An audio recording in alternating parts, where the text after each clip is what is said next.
Two of them. I want to sing one tonight. This is on the first CD. Was an article, and I still have it. If you can see the top of it, it's coming apart. Back in 2008, I guess it was. This young man at Daily Press was writing an article about keeping the Chesapeake Bay clean. And obviously, ecological things are important to me, and I'm sure many of you. There were so many things that were destroying the Chesapeake Bay that different entities were trying to save it. And what he thought he'd do is to write a story about this one person. And he went out with him one morning. The writer went out with the waterman one morning to see what he did. And this is one of the songs I wrote out of that article. Yeah, it's in D again. Diana slowly slips across the waters of the bay. Her captain looks for pots he placed there yesterday. Using searchlights this dark morning to see along the way. Back on the bay early this morning, grab another day. The sun begins to rise over the gently rolling waves. Jimmy reaches and brings in each pot along the way. He turns Diana toward another group of his pots in the bay.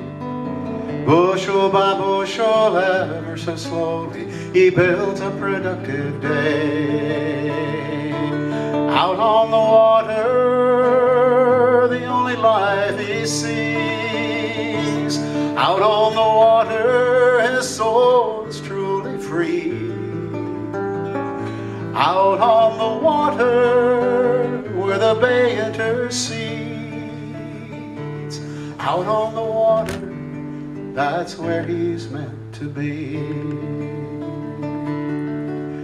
He baits the last pot, wires it shut, drops it off the side, watches as it drifts down to where the crabs live and hide. He stores his gear, wishing he had a few bushels more, but satisfied he reaches out and steers Diana home. The diesel hums in monotone as the waves splash against her hull.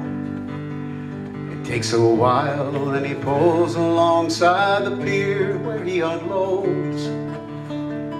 Now he's paid $20 a bushel, boards to head her home, when he hears the buyer call out a message that cuts him to the bone. No market tomorrow, the buyer said.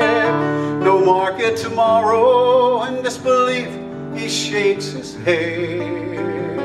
No market tomorrow, echoes hard in his heart. No market tomorrow, tomorrow he's home.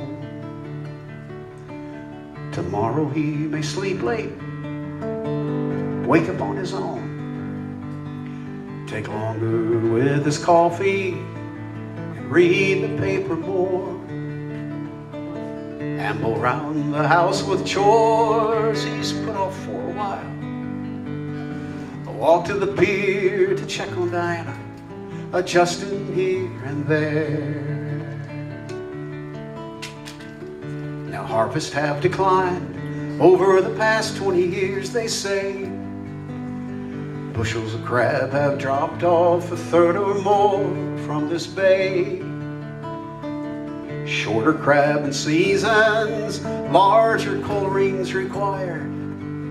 And now they're importing cheaper crabs from ever who knows where. No market tomorrow, the buyer said. No market tomorrow, in disbelief he shakes his head. No market tomorrow, tomorrow echoes hard in his heart. No market tomorrow.